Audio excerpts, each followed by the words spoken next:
কাউকে বুঝতে না দিয়ে হঠাৎ রাজনৈতিক দল গঠন করবে শিক্ষার্থীরা, নাগরিক কমিটি বলি আর বৈষম্য বিরোধী ছাত্র আন্দোলন বলি, এরা মিলে। বিএনপির ব্যাপক আপত্তি নতুন রাজনৈতিক দল গঠন নিয়ে।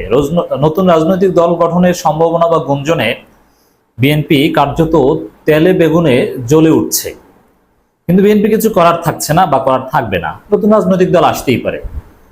বিএনপি মহাসচিব মির্জা ফখরুল ইসলাম আলমগীর নতুন রাজনৈতিক দল গঠন নিয়ে আপত্তি করেছেন, যদিও আপত্তির জায়গাটার বা স্টাইলটা ছিল ভিন্ন, যে সরকারের লোকজন বা দায়িত্বপ্রাপ্তরা রাজনৈতিক দল কেন গঠন করবে, এই জায়গাটা ছিল বিএনপির আপত্তি।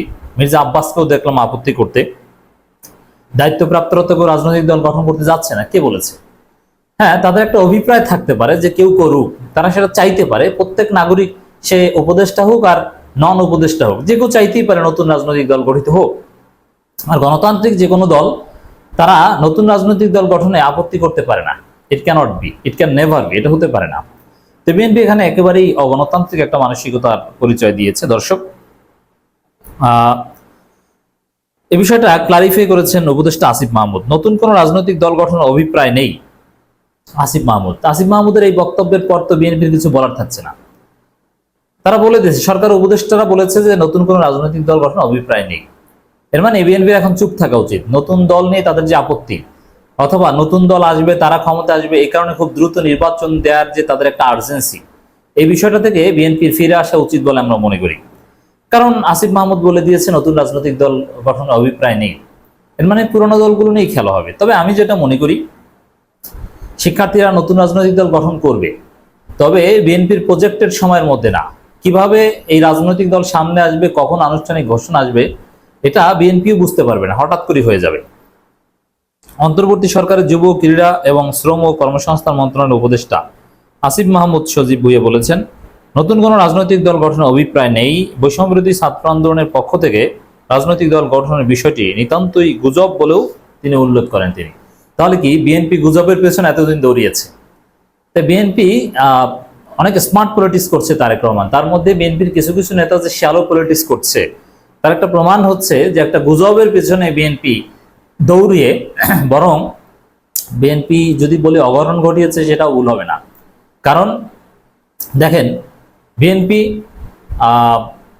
যেটা করছে, তারা খুব দ্রুত নির্বাচন চায় বা ইত্যাদি ইত্যাদি, ব্যস্ত হয়ে গিয়েছে এবং বিএনপির লোকজনকে নিয়ন্ত্রণ করতে পারছে না। চাঁদাবাজি, লুটপাট, এগুলোতে তারা ব্যস্ত, যার ফলে আরো অনেক কারণ আছে। কিন্তু সেনাবাহিনী যে কারণে ম্যাজিস্ট্রেসি পাওয়ার পেয়েছে, অনেকগুলো কারণের মধ্যে একটা হচ্ছে বিএনপির এই ভুল। অতএব বিএনপি দায়ী। আমরা সেনাবাহিনীর ম্যাজিস্ট্রেসি পাওয়ারকে এটা ইতিবাচকভাবে দেখি, কিন্তু যদি কিছু নেতিবাচক হয়, তার দায়ভার বিএনপিকে নিতে হবে। কারণ বিএনপি নিজেদেরকে কন্ট্রোল করেনি, তারা এর মধ্যে নির্বাচনের জন্য ব্যস্ত হয়ে গিয়েছে। এই বিষয়গুলো কিন্তু অন্তর্বর্তীকালীন সরকারকে ভাবিয়ে তুলেছে এবং সেনাবাহিনীকে ম্যাজিস্ট্রেসি পাওয়ার দিতে হয়তো বা ট্রিগার করেছে। অতএব একটা গুজবের পেছনে ছুটে বিএনপি এই কাজগুলো করেছে। নতুন রাজনৈতিক দল গঠিত হতে যাচ্ছে না, এটা গুজব, সাফ জানিয়ে দিয়েছে। ছাত্র আন্দোলনের কেন্দ্রীয় সমন্বয়ক অন্তর্বর্তী সরকারের উপদেষ্টা আসিফ মাহমুদ বলেন, রাজনৈতিক দলের ব্যাপারে যে রিউমার বা কথাবার্তা শোনা যাচ্ছে, অনেকেই তা শুনতে চাচ্ছে আমাদের থেকে। এটা আমরা এর আগেও স্পষ্ট করে বলেছি। এখনই কোনো রাজনৈতিক দল খোলার কোনো অভিপ্রায় আমাদের নেই। অতএব বিএনপিকে এ বিষয়ে উদ্বিগ্ন হওয়ার কিছু নেই। আর রাজনৈতিক দল গঠন পরবর্তীতে কোনো এক সময় করলেও বিএনপি কিছু করার থাকবে না বা বলা উচিত নয়, বরং BNP should welcome any new political party. তিনি বলেন, এই অন্তর্বর্তী সরকারে যারা আছে তাদের কারোরই ক্ষমতার অভিলাষ নেই, সবারই পেশাগত জীবন আছে, কাজ শেষে সবাই সেখানে ফিরে যেতে চান। দেশের মানুষ এটা একটা অভ্যুত্থানের মধ্য দিয়ে যে দায়িত্বটা এই অন্তর্বর্তী সরকারকে দিয়েছে, সেটা যথাযথভাবে পালন করে মানুষের আশা আকাঙ্ক্ষার প্রতিফলন ঘটিয়ে একটা নির্বাচনের মাধ্যমে গণতান্ত্রিক সরকারের কাছে ক্ষমতা হস্তান্তর করাই আমাদের লক্ষ্য। সংস্কারের আগে নির্বাচন নয়, এই কথাটা কিন্তু খুবই ইম্পর্টেন্ট। বিএনপিকে জাতিকে একটা বিষয়ে জবাব দেওয়া হলো এবং একটা বিষয় স্পষ্ট করা হলো যে বিএনপি যত দ্রুত নির্বাচন চায়, অত দ্রুত নির্বাচন হতে যাচ্ছে না, সাফ জানিয়ে দেওয়া হয়েছে। দেখেন কি, সংস্কারের আগে নির্বাচন নয় বলে উল্লেখ করে উপদেষ্টা বলেন যে সংস্কারের কথা আমরা বলছি সেটা ছিল এক দফারই অংশ। শেখ হাসিনা সরকারের পতন হয়েছে অভ্যুত্থানের মধ্য দিয়ে, কিন্তু এক দফার যে মূল অংশ ফেসিবাদী ব্যবস্থার বিলোপ, সেই ব্যবস্থার বিলোপের জন্য যে সংস্কারগুলো অত্যাবশ্যকীয় সেগুলো করার উদ্যোগ নেওয়া হয়েছে এবং এটা জনগণের ম্যান্ডেটের ভিত্তিতেই হয়েছে। জনগণ নির্বাচনের জন্য কিংবা ক্ষমতার পালাবদলের জন্য এই অভ্যুত্থানে আসেনি। This is very important. যদি আসতো সেটা 7 জানুয়ারি নির্বাচনের আগেই আসতো বলে আমি মনে করি। এই অভ্যুত্থান হয়েছে স্পষ্টভাবে ফেসিবাদী ব্যবস্থা বিলোপ সাধনের জন্য। অতএব একটা বিষয় স্পষ্ট যে বিএনপির কিছু করার থাকছে না। বিএনপি চাচ্ছে যে তারা সরকার গঠন করে সংস্কার করবে, কিন্তু না, অনেক সংস্কার অন্তর্বর্তীকালীন সরকারই করবে, এটা স্পষ্ট। সেনাবাহিনী ডিপ্লয়মেন্ট বা এগুলোও কিন্তু এগুলোর সাথে কানেক্টেড।